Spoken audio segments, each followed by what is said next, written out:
안녕하십니까. 최근에 제 영상의 조회수가 늘어나고 구독자분들이 조금씩 늘어나고 있습니다. 제 마음이 조금 무거워집니다. 부담이 조금 더 생기고 있습니다. 왜냐하면 제가 하는 이 말들이 잘못된 표현이 됐을 경우에 거기서 발생하는 어떤 문제들이 아주 심각할 수 있기 때문에 염려가 많이 됩니다. 제가 안철수 대표님을 지지하는 그 이유는 57년을 살아오면서 제가 봐왔던 이 대한민국의 정치, 제가 박정희 대통령 시절 때부터 어떤 이 판단이 어느 정도 되는 그 나이였던 것 같고요.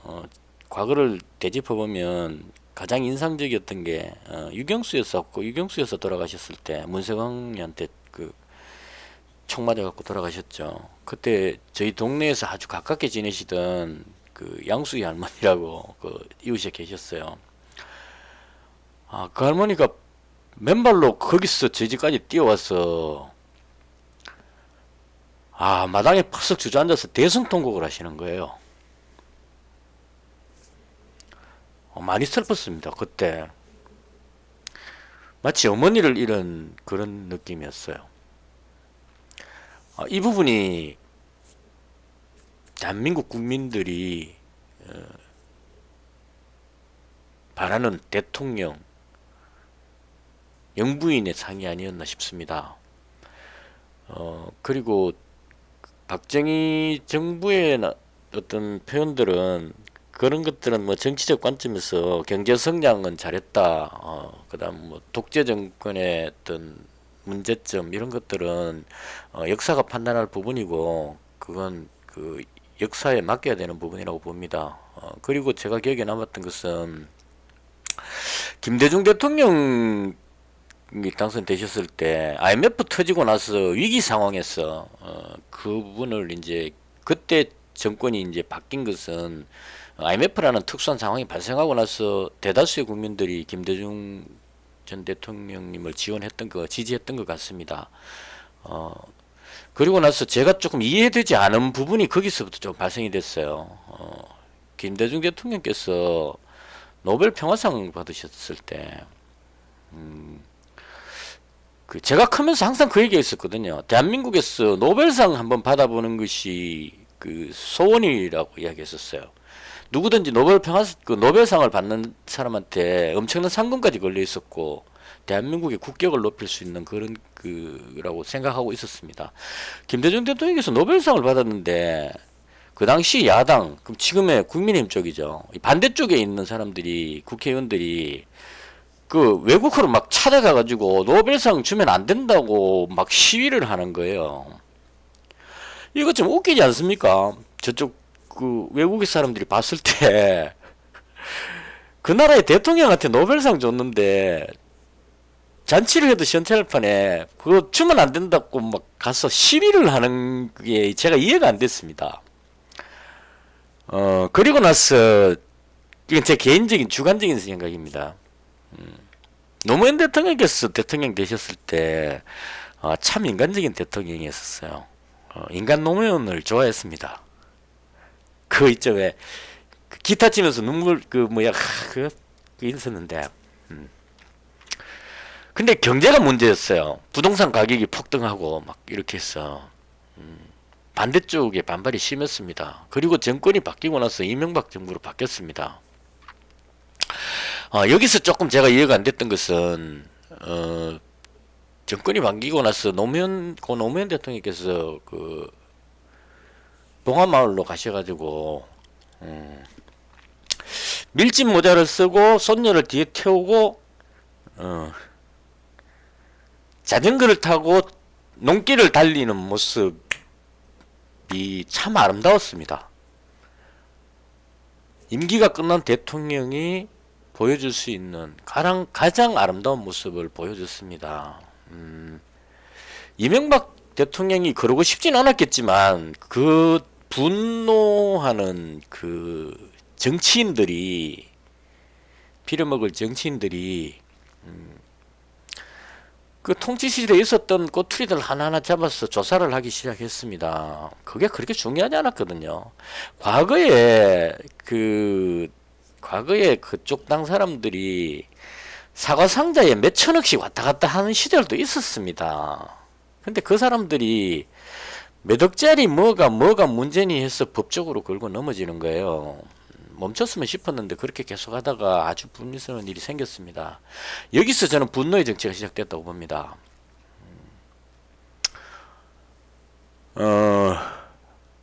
그리고 제가 또 기억에 남는 장면이 박근혜, 문재인, 안철수 이렇게 출마 나왔다가 안철수 후보가 문재인 후보에게 이제 양보를 했었죠. 그리고 나서 그날 선거를 하고 출구조사에서 문재인 후보가 이겼습니다. 그때 제가 가장 기억에 남는 그 기억이 박근혜 후보를 지지하는 그 지지자가 방송 카메라에 잡혔던 부분인데요. 땅을 치면서 대성통곡을 하는 거예요. 과거에 저희 동네 양숙이 할머니가 유경수 여사 돌아가셨을 때 하던 그 느낌이 될 정도로 대성통곡을 하는 거예요. 이해가 안 됐습니다. 나라가 망한 것 같은 그런 하늘이 무너진 것 같은 그런 통곡을 하는 겁니다. 그러고 나서 그 선거가 이제 역전이 돼버려 갖고 박근혜 대통령이 이제 당선되셨고 여기서 또 제가 조금 이해가 되지 않았던 것은 어떻게든 당선됐으니까 그 당시 국민들 선택했으니까 그대로 갔으면 좋겠는데 이게 또 촛불 집회 어쩌고 저쩌고 해갖고 또 중간에 임기 끝나고 박근혜 대통령이 지금 감옥에 계십니다.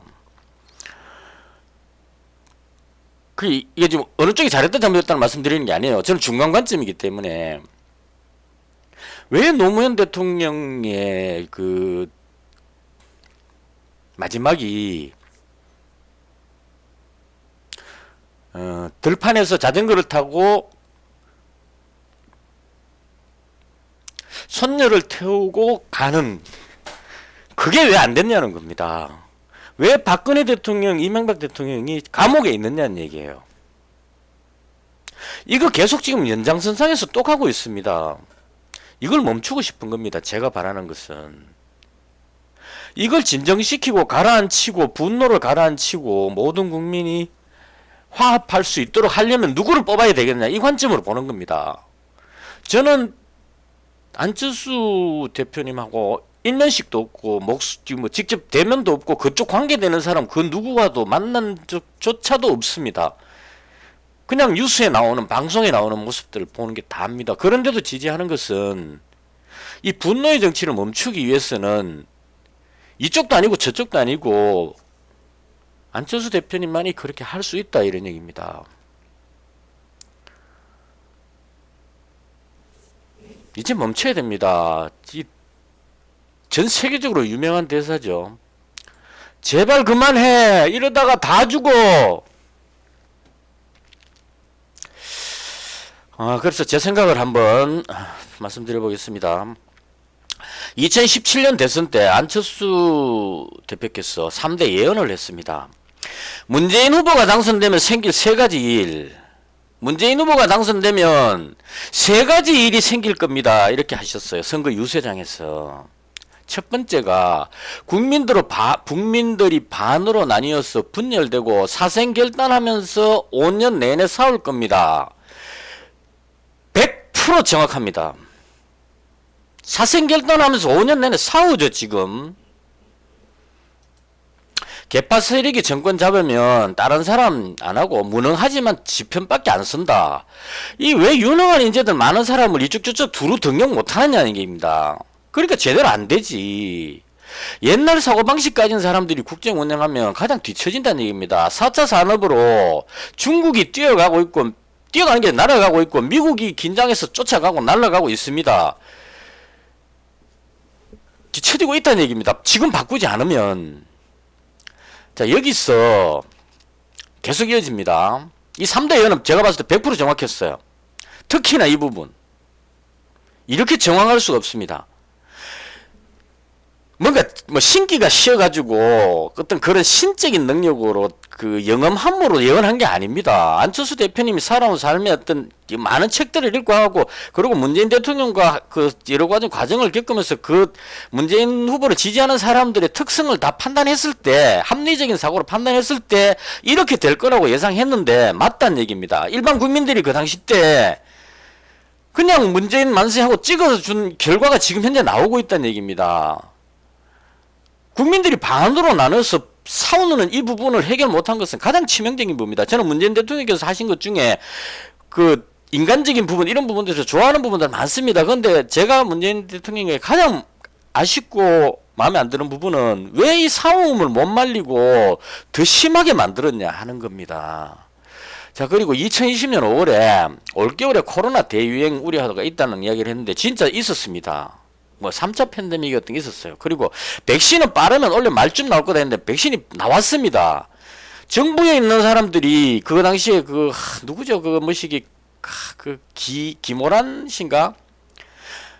백신은 다른 나라에서 다 사용하고 나서 그 결과를 보고 나서 사도 구입해도 늦지 않다 하면서 구입을 안 했습니다. 빠르게 나올 줄 알았으면 화이자 모더나를 구했다면 지금보다 훨씬 빠르게 진정시킬 수 있었을 거예요. 이런 예상을 못한다는 얘기입니다. 왜냐하면 무능하기 때문에. 자, 그리고 또 소름 돋는 예언 또 보여드릴게요. 윤석열 전 총장 그 검찰총장이었을 때 징계하는 그 뉴스 나올 때 안철수 대표께서 이렇게 이야기하셨어요. 윤석열 징계에 대한 경고해가지고 권력의 도끼가 사실은 자신들의 발등을 찍었다는 것을 깨닫게 될 것이라고 했습니다. 지금 깨닫겠죠? 윤석열 후보가 대통령 되고 나면 어떤 일이 생길지 도끼로 발등 찍히는 게 아니고 칼로 목 날라가게 생겼다는 얘기입니다. 이걸 예상을 못했다는 얘기예요. 너무 정확해서 소름 돋습니다. 자, 여기서 제가 지금 가장 우려하는 부분은 이 부분입니다. 안철수의 네 번째 예언해가지고 지금의 이 양당 구도가 바뀌지 않는다면 국민들이 반으로 나뉘어 내전 상태에 돌입할 것이다, 이렇게 예상을 했습니다. 이거 처음 들었을 때 아니 대한민국에서 내전이라니 이렇게 생각했었는데 지금 돌아가는 꼬라지 보니까 이게 저도 예상이 좀 됩니다. 이제 자, 윤석열 후보가 당선이 되어갖고 국민의힘이 정권을 잡았다고 봅시다. 자, 박근혜 사면하고 이명박 사면하면 국민의힘에 있는 친박계 친이계가 다시 또 득세하겠죠. 벌써 이재호 의원이 벌써 목소리 냅니다. 지금 숨어 있다가 칼을 갈고 있다가 윤석열이 당선되기만 대바락하고 지금 이를 갈고 있죠. 그리고 자기들끼리 지금 힘싸움하고 있습니다. 정권 잡고 나면은 당권을 잡아야 되기 때문에 홍준표 의원 같은 사람 잘라내버리죠. 홍준표 의원이 돼버리면은 자기들이 집권을 못하기 때문에 친박계 친이계 자기들 그 지지하는 의원들 해갖고 의원 투표에서 압도적으로 윤석열을 밀었습니다. 윤석열 뽑아놔야 자기들이 마음대로 하니까 윤석열이 칼을 휘두르면 저쪽 편을 죽이면 그때 우리가 힘을 발휘해갖고 되돌리겠다는 얘기. 어디로? 박근혜 정부 이명박 정부 때로 돌리겠다는 얘기입니다. 이쪽이 촛불 들겠죠. 내전 상태입니다. 더 심각합니다. 왜냐하면 분노가 쌓였기 때문에. 이거 뭐 안 풀어주면 정말 심각해집니다. 국민의힘 당원들이 윤석열 후보를 심하게 지지하고 있죠. 저는 이 부분이 지지가 된다는 게 이해가 안 갑니다. 손바닥에 사인펜으로 왕자 써갖고 이걸 카메라에 비치는데 정상적인 사고로 이게 이해가 됩니까? 저는 도저히 이해가 안 됩니다. 대한민국을 예전에 뭐 궁예 그 애꾸는 궁예 있죠. 나는 다 보여 예언하는 상식이 통하지 않는다는 얘기입니다. 왜 이렇게 작동하느냐? 왜 윤석열 후보가 압도적 1위를 달리고 있느냐? 저는 군중심리라고 봅니다. 군중심리 사전에 찾아보면 이렇게 나와요. 실 예를 들면 간단하죠. 여성분들은 이해가 잘 안 되겠지만 남자분들한테 남성분들한테 이야기하면 예비군 훈련 가 있는 그 예비군 훈련 받는 예비군 딱 보면 이 군중심리입니다. 앞단추 다 풀어헤치고 모자 빼딱하게 쓰고 끔찍찍 씹으면서 잔디밭에 들어 누워 있는 게 예비군입니다. 왜 그게 가능하냐? 이건 뭐 의학 박사고 뭐 아무리 그 훌륭한 그 바깥에서 유명한 사람도 거기만 들어가면 바뀝니다. 그게 군중심리입니다.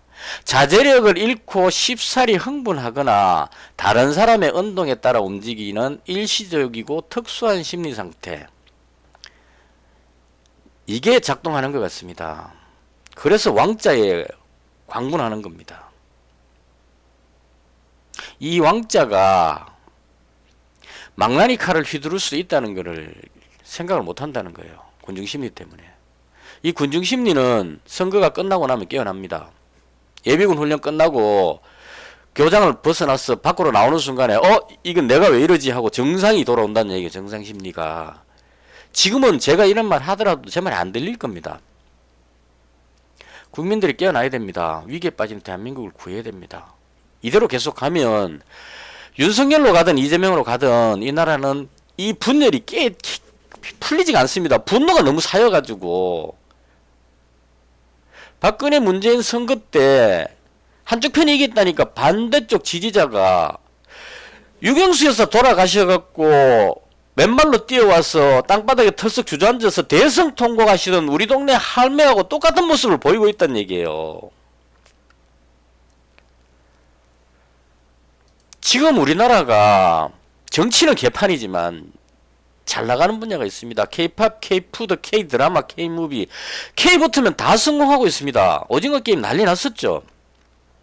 한글까지 난리 났습니다. 지금 오징어 게임 드라마를 자막으로 해갖고 한국 육성으로 들으면 좋다 이렇게 하니까 무궁화 꽃이 피었습니다. 이걸 한국말로 들어야 더 멋있다 하니까 무궁화 꽃이 피었습니다. 배우려고 한글을 배우는 사람들이 늘어나서 세종대왕이 억수로 인기가 올라갔답니다.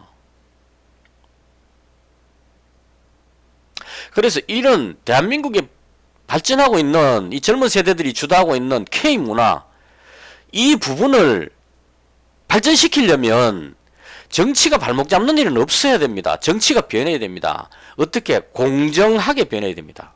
네 편 내 편이 아니고 공정을 사전에 찾아봤습니다. 공평하고 올바름입니다. 정치가 이렇게 바뀌어져야 됩니다. 누구를 찍더라도 공정할 수 있는 대통령을 뽑아야 됩니다. 공정하고 능력 있는 대통령 누구를 선택하시겠습니까? 마치겠습니다.